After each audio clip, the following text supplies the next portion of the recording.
अस्सलाम वालेकुम। कैपरी के इस डिज़ाइन में सबसे पहले आपने 1.5 इंच पे मार्क करके स्ट्रेट लाइन ड्रा करनी है। ऐसे ही हम दूसरी लाइन को भी 1.5 इंच पे मार्क करके ड्रा करेंगे और इस तरह करते हुए हमने 4 लाइंस ड्रा कर लेनी है। अगर आप चाहें तो आप इन लाइंस को बढ़ा भी सकते हैं, चाहें तो आप इनको कम भी कर सकते हैं। अब जो लाइन हमने ड्रॉ की थी वहाँ से कपड़े को फोल्ड करके इस तरह करके हम सिलाई कर लेंगे।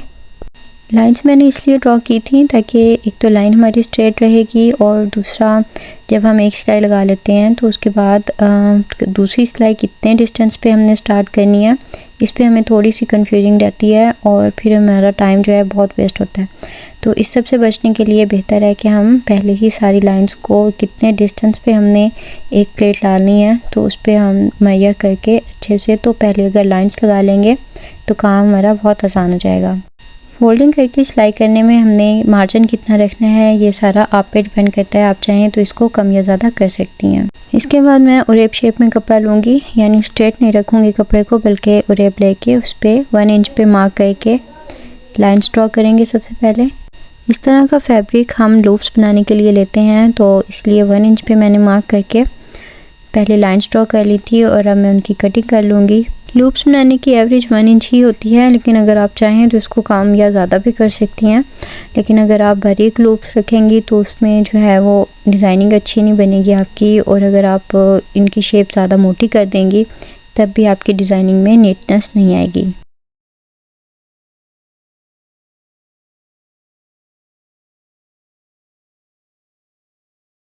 इसकी कटिंग के बाद मैंने यहाँ पे स्ट्रेट फैब्रिक का 2 इंच पे कपड़ा ले लिया है जो कि फोल्डिंग के लिए इस्तेमाल होगा, और इसके बाद हमने जो लूप्स के लिए फैब्रिक कट किया था उसको फोल्ड करके तो उस पर हम सिलाई लगा लेंगे।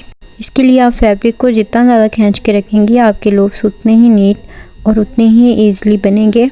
अक्सर ये होता है कि रेप कपड़े को खींचते वक्त या तो हमारी सिलाई टेढ़ी हो जाती है या फिर हमें ये लगता है कि हमारी जो सिलाई है वो बहुत ज़्यादा तंग हो रही है। रेप कपड़े को खींचते हुए आपने परेशान नहीं होना कि सिलाई आपकी बहुत तंग जा रही है तो आपकी जो लूप है वो कैसे बनेगी, बल्कि आपसे जितना हो सके आपने उतना ही कपड़े को खींच के रखना है, आगे से भी और बैक साइड से भी। तो उससे आप देखेंगे कि आपकी लूप कितनी परफेक्ट बनी है।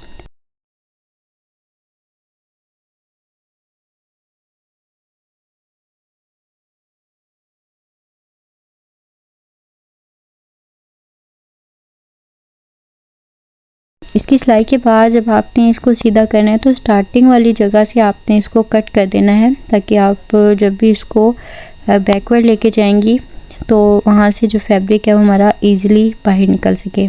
यहाँ से आपने मजबूती से टांका लगाना है और इस तरह करके हमने सुई को पीछे की तरफ ले जाना है। धागे को आप डबल या ट्रिपल रखेंगी क्योंकि धागे को खींचते हुए अक्सर धागा जो है वो टूट जाता है।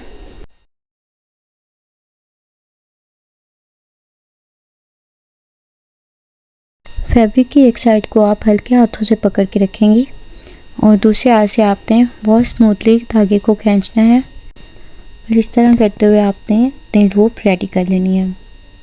अक्सर ऐसे होता है कि लूप जो है वो जब फोल्ड करते हैं हम उसको तो उसमें बल आ जाता है, तो आपने उसको फोल्ड करके देखना है कि ये बहुत स्मूथली बन रही है और इसमें कोई बल नहीं आ रहा तो इट मीन्स कि आपकी लूप बिल्कुल परफेक्ट आई है।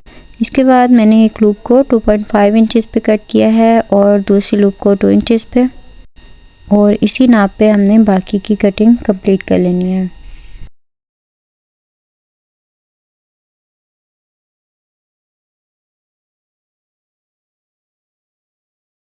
नेक्स्ट मैं लाइन वाली शीट लूँगी क्योंकि इस पे जो है वो हमारा काम बहुत आसान हो जाता है और हमारी सिलाई जो है वो बिल्कुल स्ट्रेट रहती है। सबसे पहले 2.5 की लूप को रखते हुए 2 इंचेस की लूप रखेंगे और साथ में हम सीज़र या नीडल की मदद से इनको एक साथ मिला देंगे, और उसके बाद आप फोल्ड करने में अगर आपको हाथ से फोल्ड करने में मुश्किल हो रही है तो आप इसके लिए भी नीडल का इस्तेमाल कर सकती हैं। इसी तरह हम पहले बड़ी लूप को और उसके बाद छोटी लूप को रखते हुए अपना डिज़ाइन जो है वो कंप्लीट कर लेंगे।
लूप्स का डिज़ाइन हमारा यहाँ कंप्लीट हो चुका है और लाइन वाली शीट पे जब आप काम करेंगी तो आपको फील होगा कि वाकई हमारा काम जो है बहुत ज़्यादा आसान हो जाता है, क्योंकि इससे ये होता है कि हमें पता चल रहा होता है कि हमारी जो लाइन है, हमारी सिलाई बिल्कुल स्ट्रेट जा रही है और लूप्स पे नहीं आ रही। या आप किसी भी किस्म की कोई और डिज़ाइनिंग करनी चाहें तो उस पर भी आप इस शीट का इस्तेमाल करें, तो आप देखेंगे कि काम जो है हमारा बहुत ईजी हो जाता है।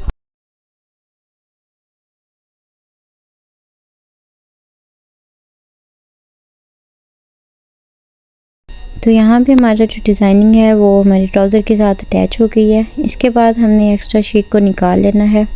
कोशिश करेंगे कि हमारा कागज़ जो है वो रह ना जाए कहीं पे भी, तो उसको हम अच्छे से नीट कर लेंगे। इसके बाद हमने 2 इंच का जो फैब्रिक कट किया था उसको इस तरह फोल्ड करके और ऐसे इस पे रखते हुए सिलाई लगा देंगे।